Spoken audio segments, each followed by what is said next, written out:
When we talk about decoupling in terms of the definition, people talk about breaking the link between economic growth and environmental impact. So if we could grow the economy and not have any environmental impacts growing at all, in fact, have them shrinking down to sustainable levels, that would be what they call absolute decoupling. If we talk about energy, energy is required for our economy. So we can't have absolute decoupling. So they use a sleight of hand and they pull out this term relative decoupling, which means the economy is growing faster than the underlying impact. So if the economy is growing at 3% and your energy consumption is growing at 2%, they say, oh, we've relatively decoupled. I like to use the metaphor of changing gears in a car. I'm relatively decoupling every time I change gears because I'm moving faster than my rate of fuel consumption is increasing. But I haven't decoupled. I haven't changed the fundamental relationship between the fact that I have to burn fuel to move the car. So decoupling is a delusion, really. That was Professor and Environmental Civil Engineer Dr. James Hopeward. In this episode of the Overpopulation Podcast, we'll be talking with James about how he's incorporating in his teaching big picture issues like climate, population, and limits to growth, and helping future engineers think more holistically about building humanity's infrastructure with greater ecological wisdom. Welcome to the Overpopulation Podcast, where we tirelessly make ecological overshoot and overpopulation common knowledge. That's the first step in right-sizing the scale of our human footprint so that it is in balance with life on Earth, enabling all species to thrive. I'm Nandita Bajaj, co-host of the podcast and executive director of Population Balance. I'm Alan Ware, co-host of the podcast and researcher with Population Balance. We are proud to be the first and only nonprofit organization globally that draws the connections between pronatalism, human supremacy, social inequalities, and ecological overshoot. Our mission at Population Balance is to inspire narrative, behavioral, and system change that shrinks our human impact and elevates the rights and well-being of people, animals, and the planet. And now on to today's guest. James Hopeward is an academic at the University of South Australia, where he teaches environmental engineering, modeling, and climate change adaptation. Inspired by the late Professor Al Bartlett, in his research, James applies basic mathematical models to global problems, such as the limits to global energy supplies and implications for growth. He also studies local solutions, such as urban agriculture, and the opportunities and challenges in scaling these approaches. He hopes that this research may help contribute to grounded but hopeful visions of the future. This passion for creating a more hopeful future is at the heart of James's change of name, as when he was married in 2020, both he and his wife Carrie added the word hope to James's previous surname, creating Hopeward, moving towards hope. And now on to today's interview.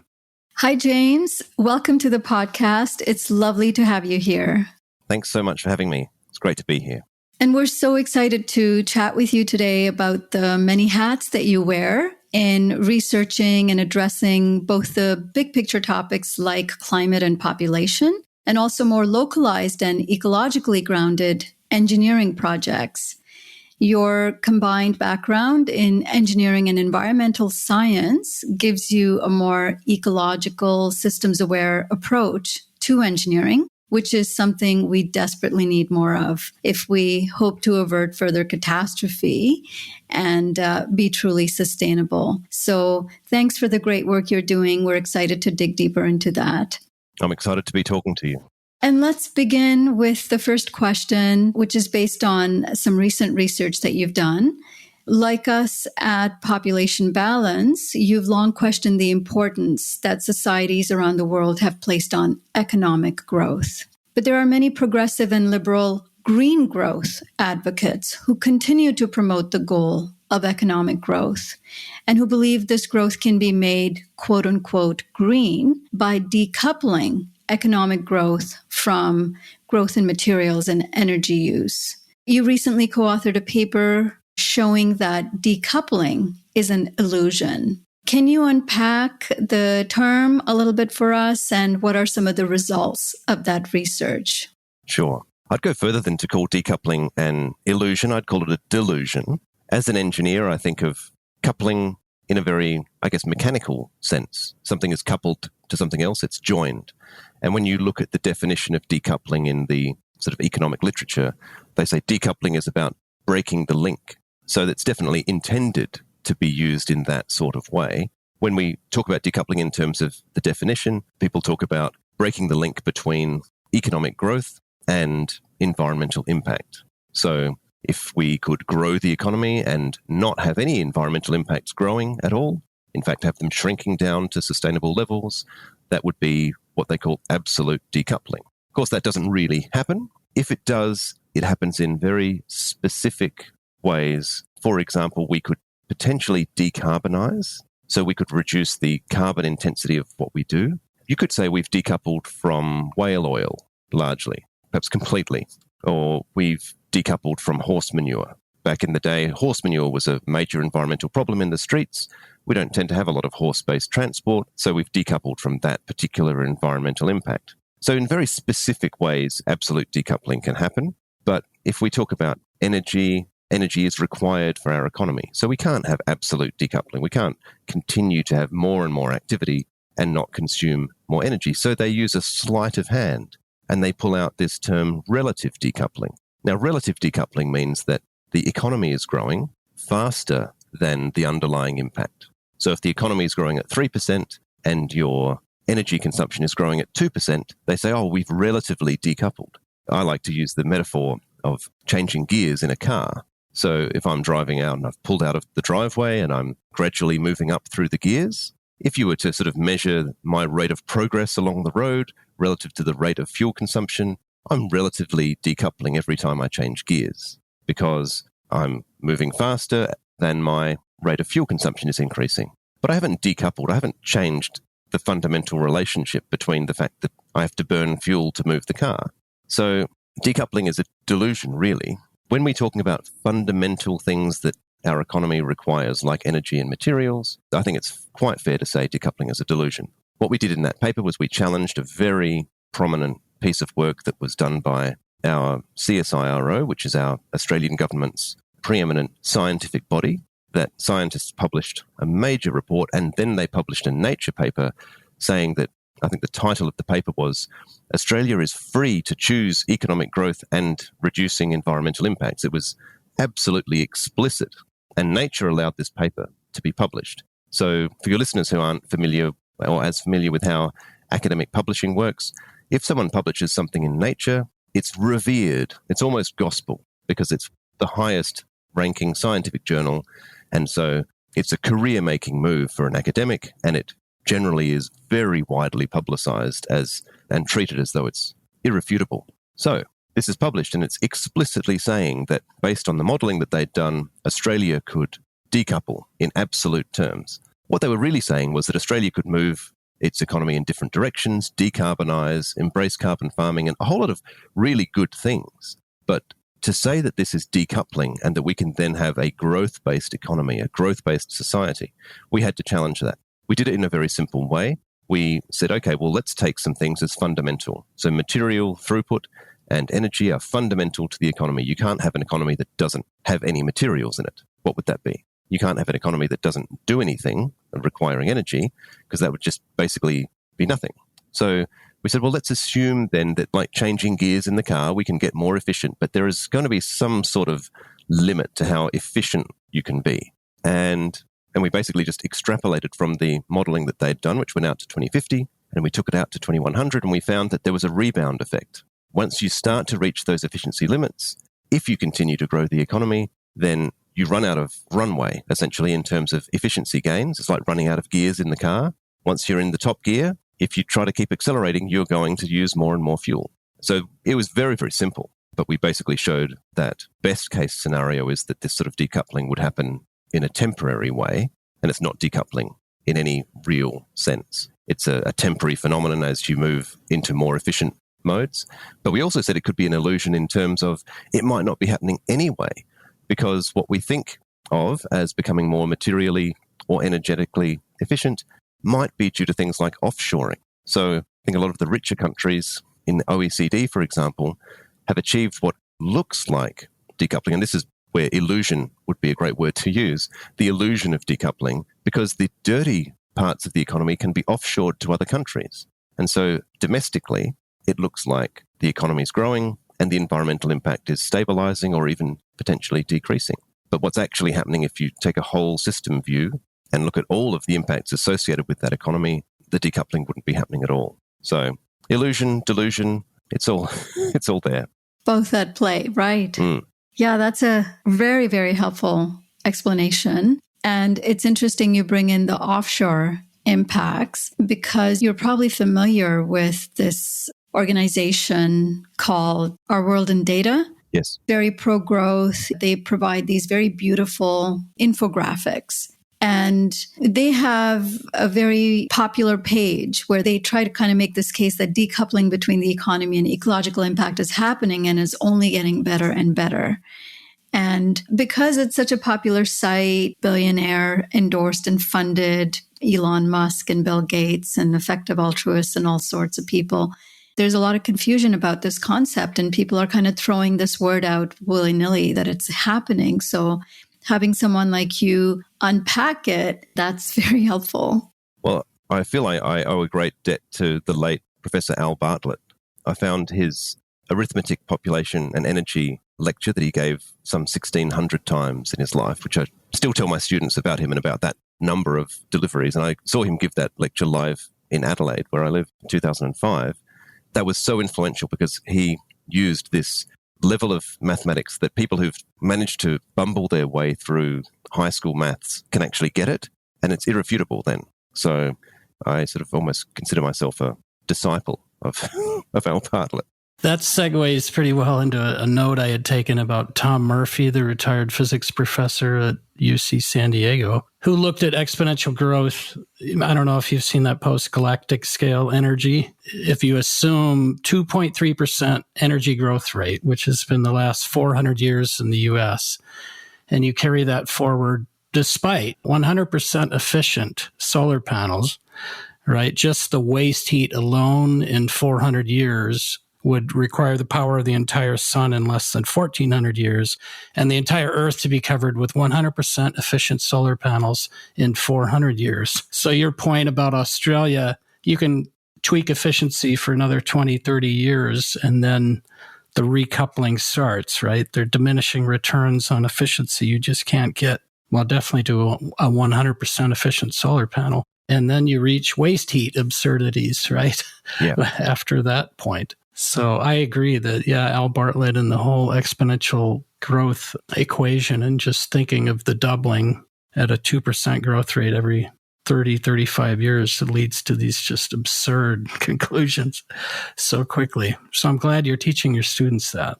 So as an educator of future civil engineers, you're playing a crucial role in teaching these future designers of essential infrastructure, transportation, water, sewer systems. I think you could argue that a lot of what we even think of as civilization comes from the expectation that we're going to have clean water and our waste will go away in some way hygienically and we'll be able to move long distances and communicate reasonably long distances.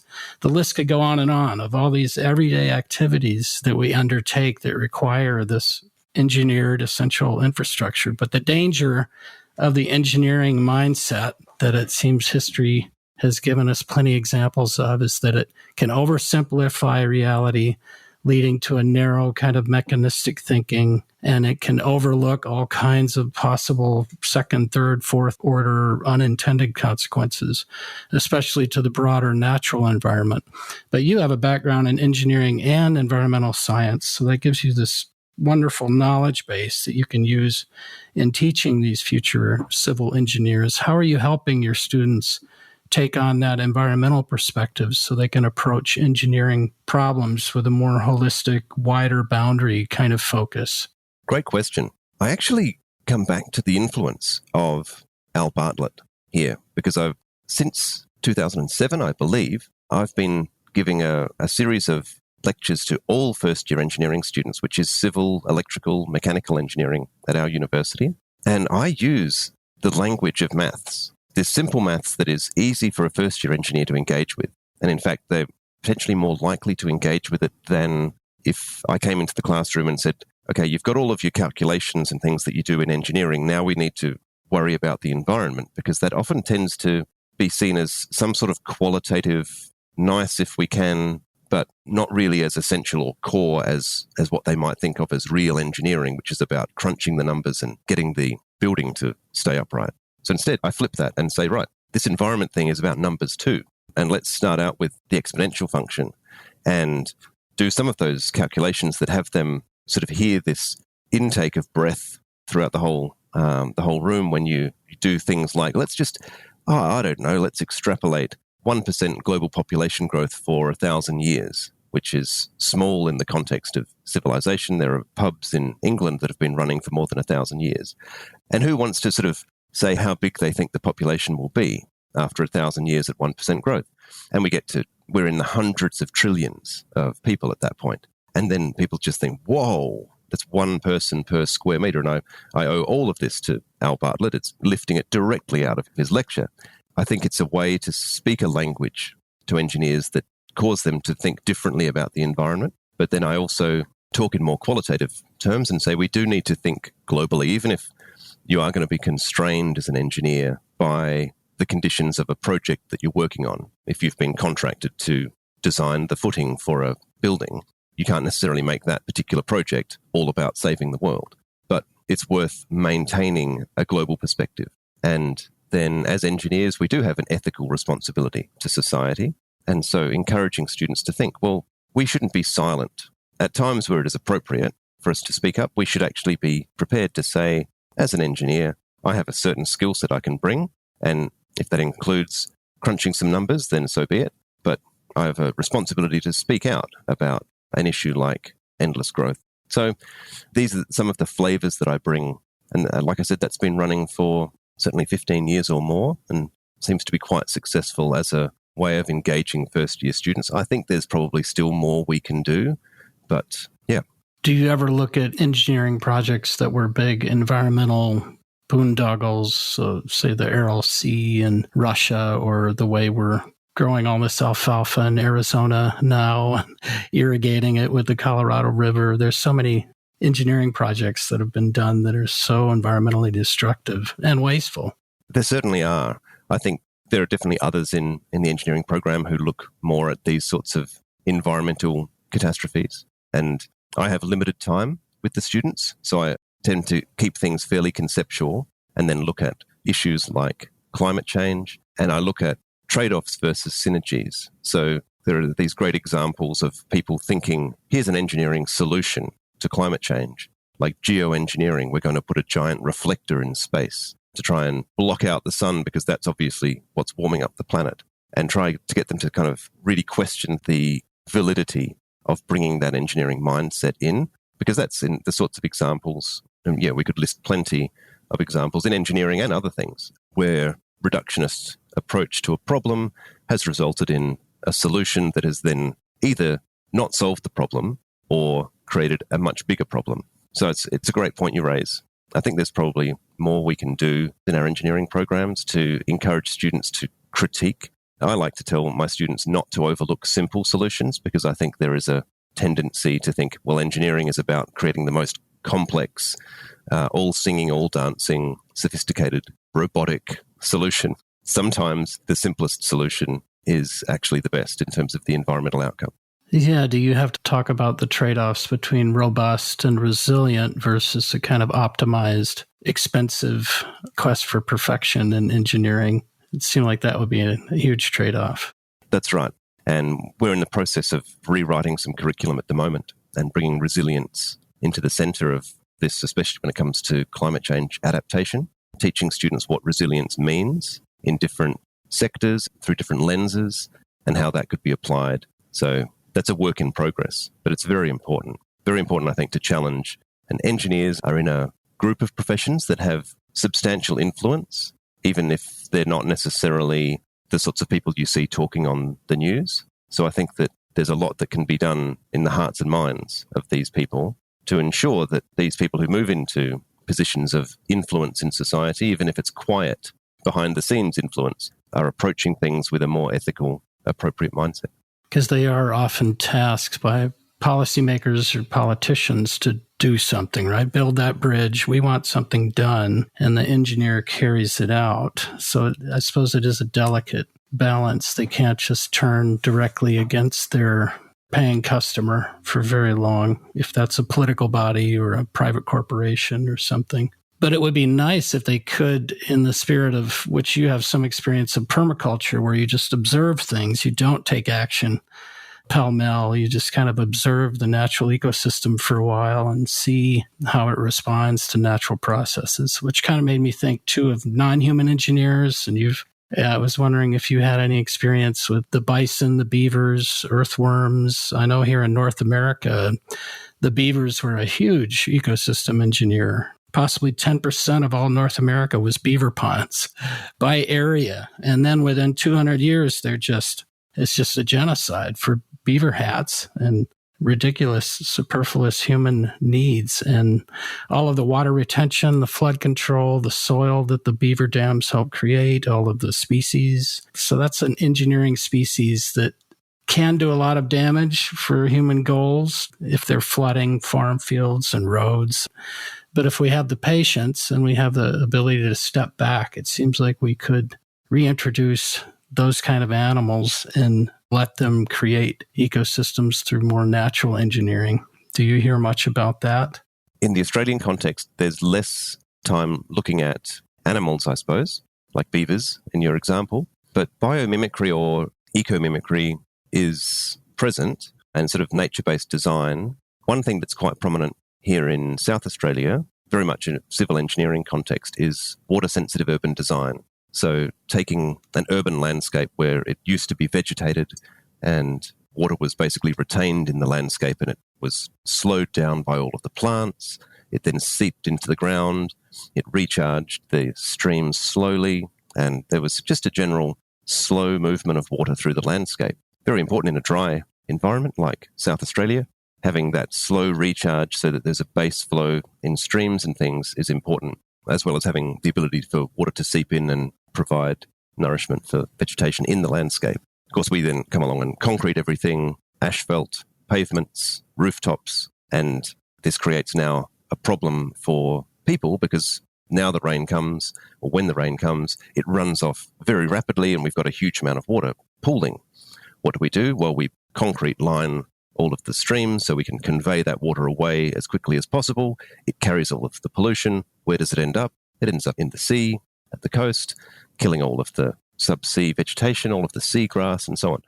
So in terms of the biomimicry, we then go and look, well, okay, what have we done here? We've completely ruined the hydrological cycle. Can we learn from the natural system? Well, what happened in the natural system? Let's go back. The water was retained in the landscape. So now we talk about bioretention, so retaining the water.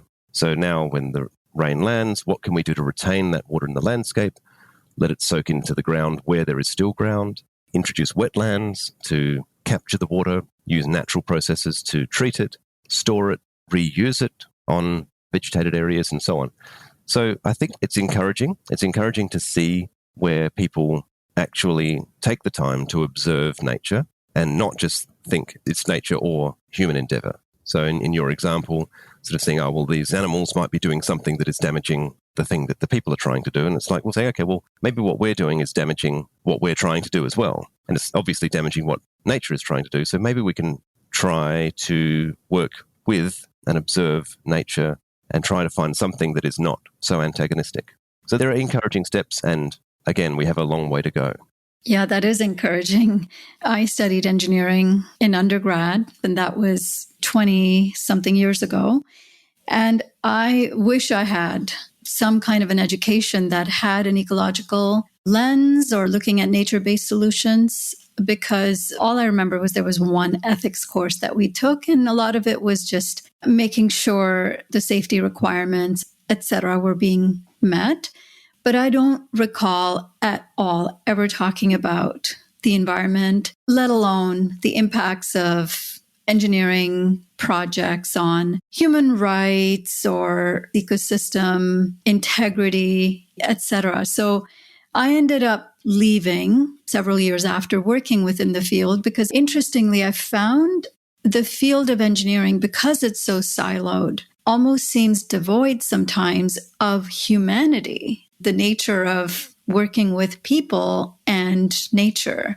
It becomes, as you both have alluded to, so much of a reductionist, mechanistic approach that is always looking at all problems kind of as an engineering problem that need to be solved, but from a very limited perspective. So, yeah, I think that is encouraging that at least within your university, that kind of overlap or interdisciplinary types of discussions are starting to happen.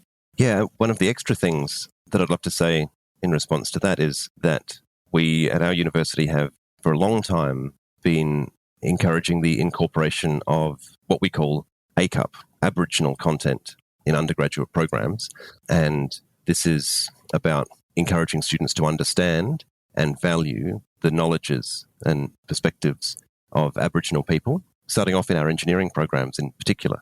And so in Australia, we have terrible colonisation history, which people in the US can obviously relate to. And we are starting with a heck of a long way to go, but we are starting to unpack that in more sensitive ways. And it's encouraging to see that happening in things like our engineering programs, because this is where totally different knowledge systems that come from civilizations that have lasted tens of thousands of years, if not more, can be valued. And we can say, okay, well, there isn't just sort of one way that we've been doing it for the last couple of hundred years that is the only way. There are actually completely different ways of approaching what we could validly call engineering and science. And I think that, yeah, this is the start of a journey of reconciliation. And there are some encouraging signs, at least, in this early stage. That's very heartening to hear. And definitely, as you say, a step in the right direction with a long way to go. And then you alluded a little bit to a course in climate adaptation for civil engineers, which is a crucial topic for helping modern societies maintain critical infrastructure like water and sewage treatment, roads, bridges, ports, airports, etc., in the coming decades. If we and our listeners were taking the course, what key takeaways would you want us to have? Well, as I think I alluded to, there's a bit of a curriculum redevelopment underway. So I'll try and answer this question imagining that a listener was taking the course in the course as it's intended to be post-development, which isn't that different from the course as it exists today. But I guess the key take-homes, climate change is complicated. I've walked in climate marches with banners that say climate action now, and it's quite a simple slogan, but climate change is far more complicated than what we can sort of put into a simple slogan. So there's mitigation and there's adaptation. So I encourage students to sort of understand climate change in quite a deep way. So first of all, what is climate? So we sort of unpack that. What do we actually mean by climate? Long-term averages of weather parameters like average temperature, average rainfall, long-term statistical data like extremes, extreme rainfall, extreme temperatures. So it's a long-term picture of how the weather behaves over perhaps 30 years. So climate change is then a change on those sorts of timescales where you end up with a different kind of 30-year pattern. So getting into understand climate and climate change. Then what are the drivers of climate change? Natural and anthropogenic, primarily anthropogenic in this type of course. And then mitigation versus adaptation. So mitigation being how do we address the drivers, try to lower the problem in the first place. And then, of course, adaptation. And the course is primarily about adaptation. So we get to there, and that's where it starts to get really messy, if you like. Because now we need to say, well, what element of all of that system are we trying to, or elements are we trying to adapt to? So then we need to look at, well, what is the thing that we're responsible for? Are we responsible for a water treatment plant? Are we responsible for managing some primary industry? It isn't just civil engineers who take the course. So it could be environmental scientists, environmental engineers, project managers. So people who might have a role in government, in natural resource management, could plausibly take this course. So are we concerned with something that is going to be sensitive to the average temperature, which might be true in a water treatment plant? More likely, we're concerned with extreme events. In most cases, we're worried about, are we going to have more intense storms, more prolonged heat waves, longer droughts, increased flooding risk, and things like that. So we look at risk and we look at resilience, and we try to understand, well, what do we know and what don't we know? And there's an enormous amount of uncertainty, especially in precipitation. Understanding under different scenarios of climate change, are we likely to see more precipitation or less precipitation, or more at different times of the year and less at other times of the year, or more intense or less intense? And these remain uncertain. There's a likelihood that precipitation patterns will change, but exactly how and why is actually surprisingly difficult to unpack. So we need to therefore really understand the system that we're looking at. What are the elements of the weather that govern vulnerability within that system? Are we talking about something which is vulnerable to flooding, or vulnerable to drought, or vulnerable to heat, or vulnerable to wind damage and things like that? Then we say, okay, what do we know about the current weather that affects this system? And what do we understand from various scenarios of climate change as to what is plausible and could potentially change in those parameters that affect our system? So it's all quite complicated. And I guess I try to convey that to students so that they can then be equipped to do the learning that is required when they find themselves in a situation. Because what I've seen is that practitioners have not always been equipped with that, I guess, systems view.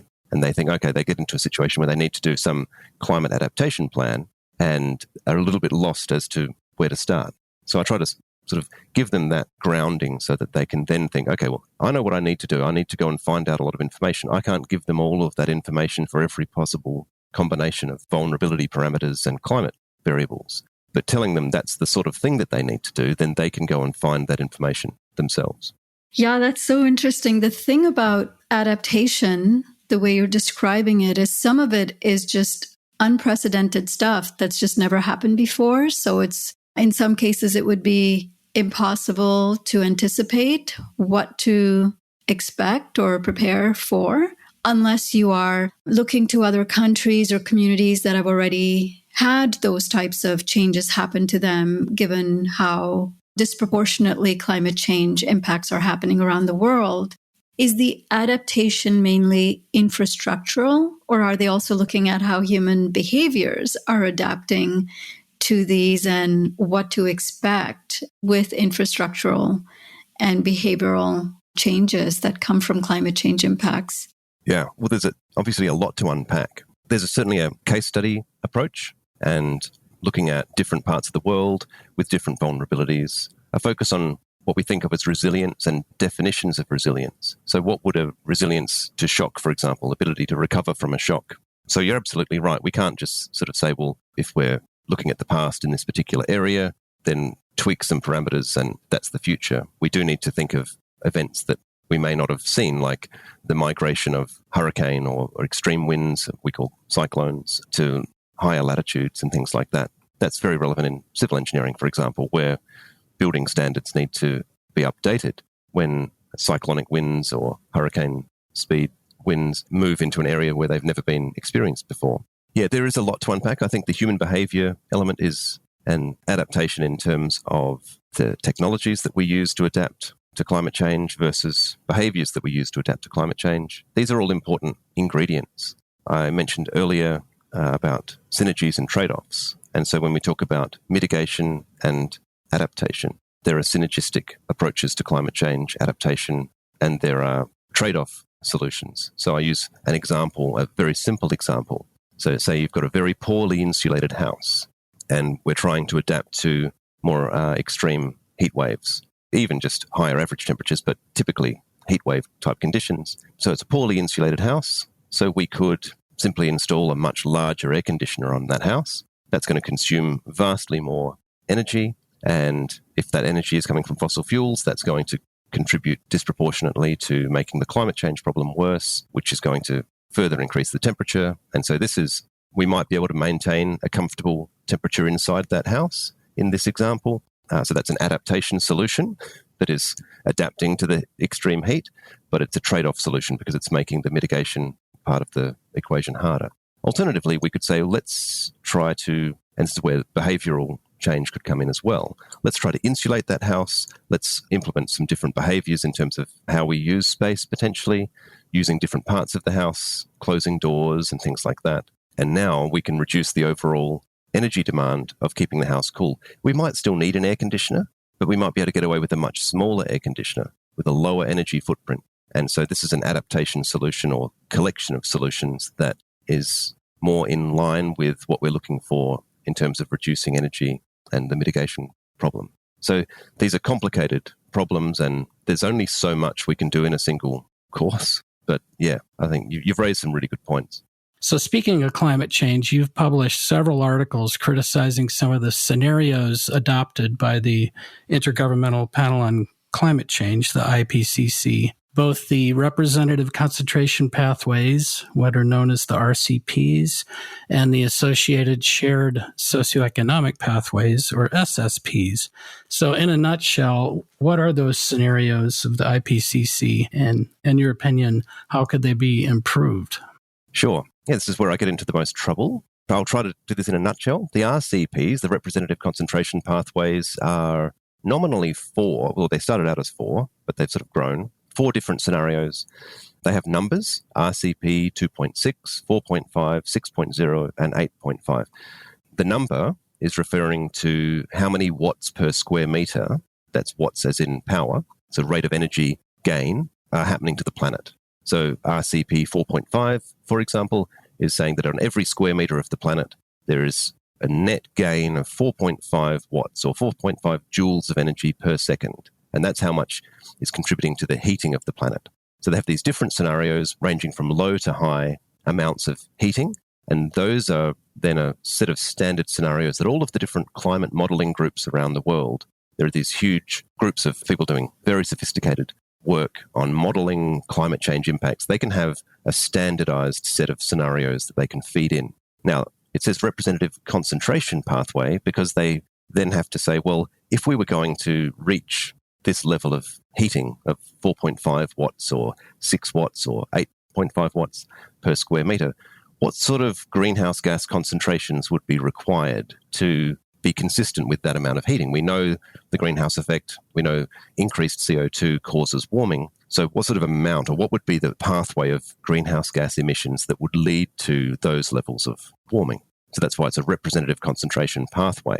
So I've been critical of these at the upper end because those of us who've been following peak oil, which really is far from a new idea. I mean, M. King Hubbert was talking about it back in the 1950s, but it really came to prominence in the early 2000s in the lead up to the global financial crisis. That's certainly when I became aware of peak oil as a concept and then peak fossil fuels more generally. So those of us who are aware of that then look at the representative concentration pathways and how much greenhouse gas would need to be put into the atmosphere to generate the level of warming of 8.5 watts per square meter in particular, the upper end. And we realize there's actually a discrepancy between one set of projections, which are the people who are projecting a shortage of fossil fuels due to simply running short on these non-renewable resources, versus the amount that would be required to generate that heating. So I've spent some time trying to raise awareness of this. It's very, very difficult to operate in this space because it is interpreted by people listening, and maybe there are people listening to what I've just said, having a double take, because it sounds very much like the sort of thing you hear from a climate change skeptic or a denier of climate change, because you're challenging the worst case climate change scenarios and saying they are actually implausible, which is not to challenge the underlying science of climate change in any way. It's not to say that we don't believe global warming is happening. It's not to say we don't believe in a link between carbon dioxide and temperature change. It's simply saying if you wanted to imagine a scenario, which none of us want to imagine this scenario, but if you had a scenario of 8.5 watts per square meter and it would require such a large amount of CO2 in the atmosphere, that doesn't balance with a scenario where we are running short on fossil fuels and not putting that amount of CO2 in the atmosphere. Now, I don't think through any of my efforts, but people who are sort of in charge, for want of a better word, of these scenarios, or people who are curating the scenarios at a high level, and there are scenario groups, have started to pull back on RCP 8.5 and have said this actually, almost irrespective of whether we run short on fossil fuels, it just doesn't seem to be the path that the world is going down. It would require all of the momentum in renewable energy to cease and for the world to decide to massively reinvest in coal, almost going back to the level of coal intensity of before we had oil and things like that. So going back to steam engines and things like that in order to produce the amount of CO2. So people have basically started to realize that RCP 8.5, that scenario is no longer really plausible. The difficulty with that is that in the meantime, it's been quite a long journey since these scenarios were produced, and it's quite recent that people have started to say, oh, that's probably not considered a plausible scenario. In the intervening 10 or 15 years, an enormous number of studies have been published that have quoted RCP 8.5, which is that one that's no longer considered plausible, and have referred to it as business as usual. And so there is a widely held perception that on the current trajectory, we're likely to get to climate outcomes that are no longer considered plausible. So that's the RCP. Now, you mentioned the shared socioeconomic pathways, the SSPs, which are related. Now, so I said the RCP started by saying, let's have a level of heating, and then let's see what would be the required amount of emissions of carbon into the atmosphere that generate that amount of heating.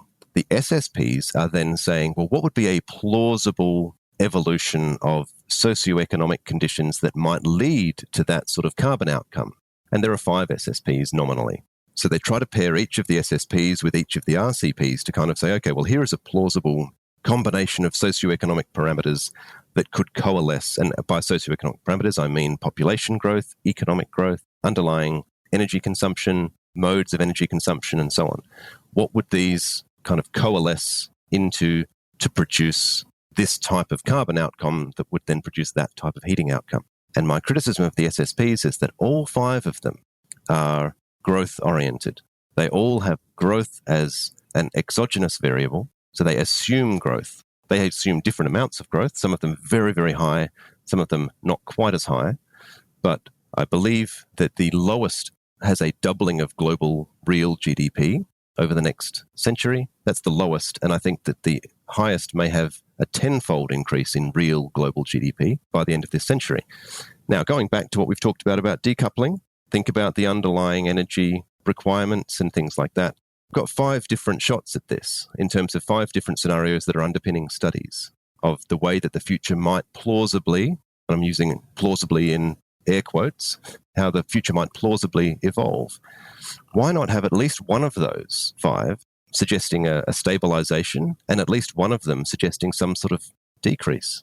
And a decrease could be voluntary or involuntary. I look at this and I think it's like you're about to cross a busy road and we are spending all of our time looking one way, and we're studying the cars and we're studying the trucks and we're studying the buses and we're looking at the speed that they're coming, and we're really clearly, very precisely judging whether it's safe to step out into the road by looking one way, and then we're stepping out into the road without even glancing the other way.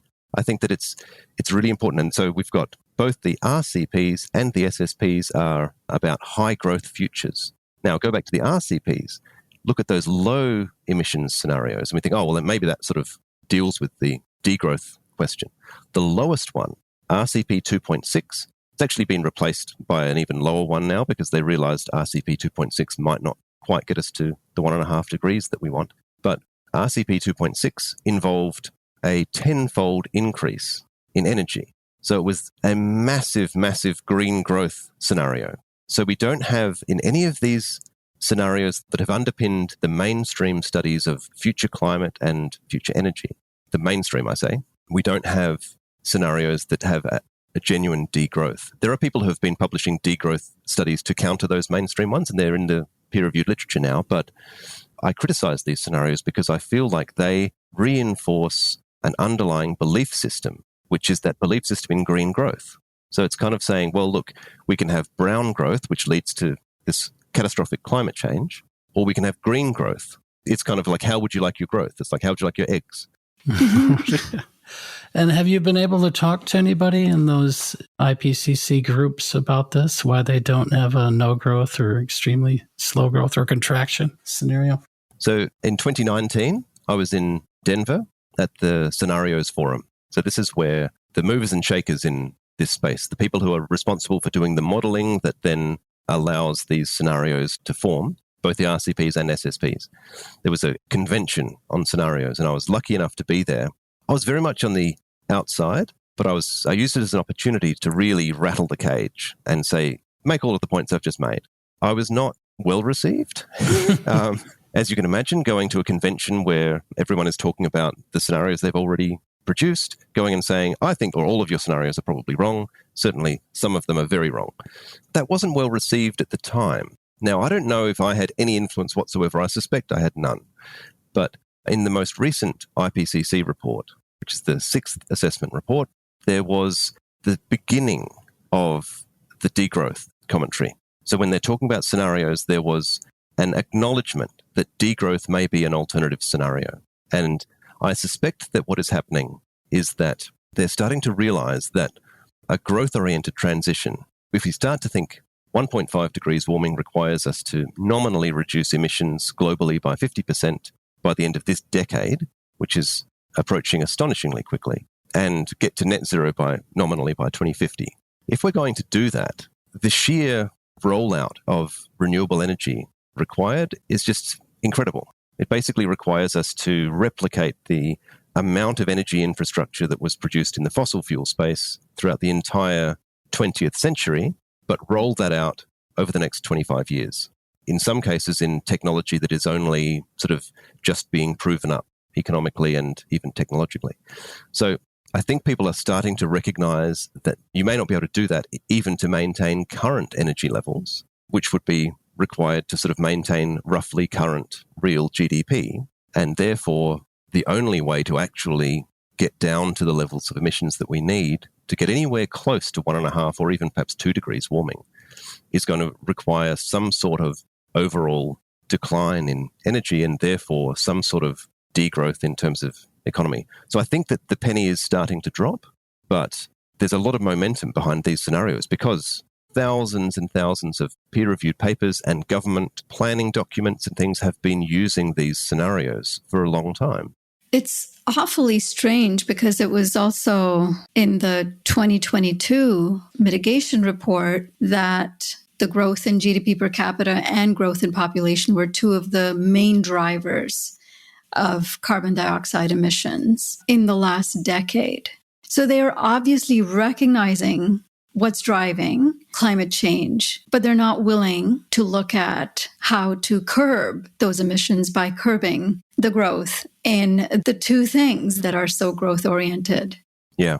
Well, I think these are both treated as exogenous variables in the scenarios, which is reflective of that mindset that you've just laid out, that they're assuming that these are not challenged, assuming that they therefore continue, and that there are no feedbacks from, let's imagine that we have continued growth, let's imagine it's fossil fuel-powered growth and there's enough fossil fuels and we create absolute climate catastrophe as a result.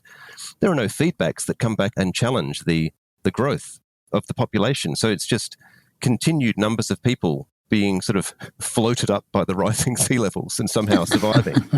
Right. It doesn't make sense to not have feedbacks. And really, these things should be endogenous. Now, those words your listeners are most likely familiar with, but exogenous basically means it's a parameter that we specify outside the model, and then that just runs through the model and is not influenced by what happens in the model. Endogenous would mean it's something that emerges within the model. And I think that there are a few innovative papers that have been published where they say growth should be an endogenous parameter. So we should actually model the system and say, if the system evolves more like an ecological system, then if there is an opportunity for growth, it will happen. But if there isn't an opportunity for growth, it can't happen. That's a much more realistic way to model the system that we're in and to try and generate scenarios. To say, okay, well, look, if the whole world catches fire, we're probably not going to have more population growth. Yeah. I think there's a recent report I saw that it'll have 6 times the economic impact, climate change, than they had initially anticipated. It would be equivalent almost to, I think it was a continuous major running world war, just constantly sucking GDP out of nations. Right. So this needs to be baked into a model where if the attempt to grow the economy is actually causing greater harm back to the economy, the net result is not going to be economic growth. So these sorts of feedback loops need to be built into the models in a more holistic way. And we are seeing more and more studies that are showing that billions of people, especially those living in poorer, less resilient, less kind of adaptation-ready countries, are falling out of this kind of human climate niche, where they're no longer going to be able to survive those climates. So either there's going to be mass migration and or there's going to be mass death of probably the same people that are being displaced from their homes. And there does not seem to be much concern for what these growth scenarios are doing to the human and non-human well-being. It's kind of shocking. Yeah, it is. And I think going back to the Scenarios Forum and some of the feedback that I encountered was very much that, and this relates to the questions that we have in the population space when we're talking about rich world or high-income countries and low-income countries. So when I tried to talk about, we need to have degrowth type scenarios, the anger that came back was sort of like, how dare you? You're going to go and tell all the people in Africa that they can't have economic development because you want degrowth? And it was a little bit like the blowback that we get in the population space when people say, oh, so now you're going to blame the low-income countries with high fertility for the population problem when you in Australia or in the US have such a high per capita consumption level.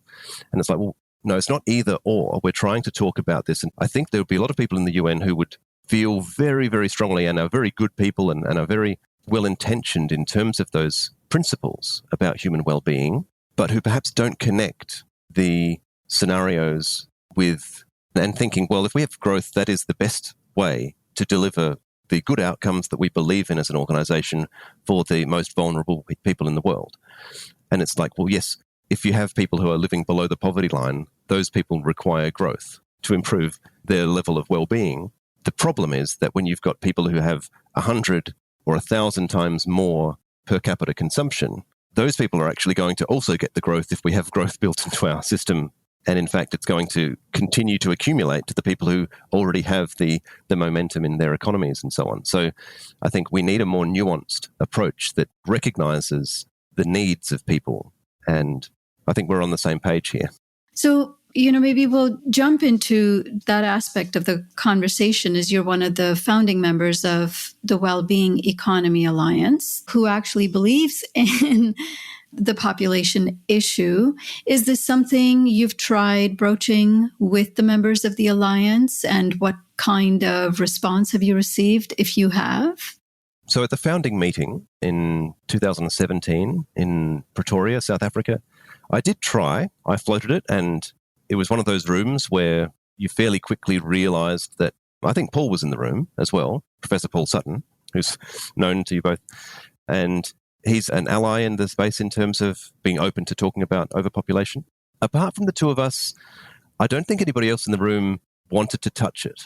And I don't think that that is reflective of being dismissive that population is a problem. But I think it is more of a pragmatic issue for a number of people in this space. I think that it is saying, if we talk about this, then it's going to create division. And division is not what we want when we're trying to create a unifying movement. So that's my take on it. There might be people who are actively sort of saying, no, overpopulation is not a problem.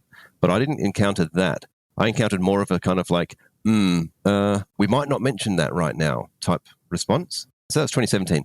That meeting was really an initial drafting of the principles of the alliance. So shortly after that, I think that there was some discussion that said we probably need to have a bit more of an explicit position on population. But I think that it's one of those things that's been kind of kicked down the road because there is just historical angst around discussing population, that a lot of people in the environmental and sustainability space are affected by the legacy of past conversations that have gone wrong, that have been divisive, that have ruined dinner parties and so on. And there's just a reluctance to talk about it because they're fearful that it's going to create division and put people off, because people are going to think, oh, you're one of those people who thinks we should all have, a one-child policy and all of that stuff that has been leveled at anyone who has tried to talk about population. You've had that sort of response, and you then sort of say, no, I'm not, but it's almost too late. By the time somebody has accused you of that, they've put the blinkers on, they've got the headphones on, and they're not listening to you anymore. So I think that's why this movement and so many other movements that in so many ways we would look at and say, these are allied movements, and they are allied movements. Why aren't they talking about population? I think it's mostly a pragmatic response. That's part one. Part two is that it's seen as, well, if we are, and most of the people in the room in that initial meeting were people, even though it was taking place in South Africa, most people in the room were from wealthy countries, from the US, from the UK. I was there from Australia. And there is a real reluctance. People don't want to be seen as like, oh, I'm here with my gigantic per capita consumption level, and I'm going to start saying the problems of the world are caused by overpopulation and high fertility rates in parts of the world where people are living below the poverty line, because that's seen as kind of punching down. And we can unpack that, and we know ways to have that conversation differently. But again, it's sort of saying it's almost like a risk aversion, I think. So people are like, I don't want to touch that because I know that it's going to come back at me as though this is the rich person pointing the finger at the poor person. So I think those are the reasons why it's still in the background in a lot of these organizations, including We All. Yes. I think all of what you said makes a lot of sense, the risk aversion aspect from both fronts. And yet it doesn't make it any less frustrating for people like us who are taking a really holistic approach to the issue. And I really do think that it plays into the hands of the neoliberal interests who are very much spreading the rhetoric of you're racist if you talk about population. I mean, you look at who are the institutions who are spreading the alarmism, as we spoke to Naomi Oreskes. It's the same institutions that were behind climate denialism. It's Cato, the American Enterprise Institute, all of these libertarian market fundamentalist organizations that have never done an ounce of work in reproductive rights or family planning or confronting patriarchy. And if we don't look at who's spreading this kind of disinformation, and if we continue to play into the hands of that kind of fear, we literally just keep emboldening those same religious market fundamentalist powers who benefit from population growth, who want more institutional power and who want more economic growth. So we are grateful that you're part of our tribe and can have some influence in helping to shift the needle. And you had some history and experience with those conversations. And we were wondering what led you to be concerned about overpopulation in Australia or in the globe in the first place. Yeah. Well, it's really strange because Australia is, on the one hand, it has a relatively low population by world standards. We're sitting here at something like 27 million at the moment. And if you look at that for our landmass, most of our landmass is desert. So it's actually not quite as low as it seems. But I think I became concerned about population primarily at a global level, looking at these global issues like running short on finite resources and also running short on what are renewable resources like land. You're going to run short on that if you try and divide it by too many people. It's basic mathematics. So at a global level, it's like, well, hang on, this is something we should be talking about. And then you look at a country like Australia, and whilst our population is relatively low, our growth rate is really quite high, especially in the context of it being a high per capita consumption country. It bucks the trend, and I think the US is in a similar situation. Our fertility rate is below long-term replacement level, but our immigration rate is high, and deliberately high in terms of government policies. And this means that we have a high per capita consumption country that is actively trying to increase its population, which means it's actively trying to increase the number of high per capita consumption people. And this is not in the interests of global sustainability. Let's take Ehrlich and Holdren's IPAT equation. IPAT, impact, is equal to population times affluence times technology. You can't take that equation and say, well, it's the number of people multiplied by how much they're each consuming, and say, well, only one of those parameters matters. If I say 3 times 2 is 6, is the 3 more important than the 2? And so it doesn't make any mathematical sense to me to just be concerned about one issue and not the other.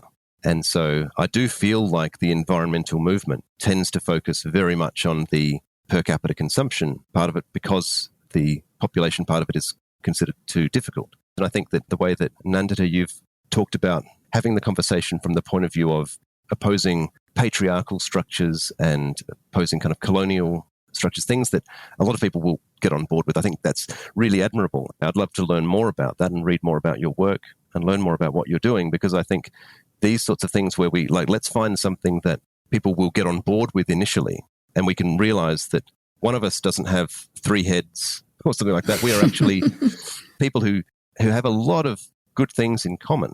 We want the best outcomes for the planet, for all of the human and non-human beings that live on it. It shouldn't be so difficult for us to reach common ground then. So that's kind of where I've got to. Yeah, thank you. This seems like a great place to end the conversation. It was fascinating actually talking to you. It's probably the first engineer that we've had to bring it all together, scientific and environmental, ecological principles in this interdisciplinary type of approach while recognizing limits to growth, while recognizing limits to population growth. Not often you see so many overlapping values. So it was really nice being able to chat with you and seeing how you're educating the next generation of engineers. Well, thank you. I may not be tremendously representative of engineers, but yeah, it's been a real pleasure, and I'm really humbled to be here. And when I see the amazing work that you're doing and your other guests on the podcast have been doing. So it's been a wonderful experience talking to you both. Thank you. Thank you. That's all for this edition of the Overpopulation Podcast. Visit populationbalance.org to learn more.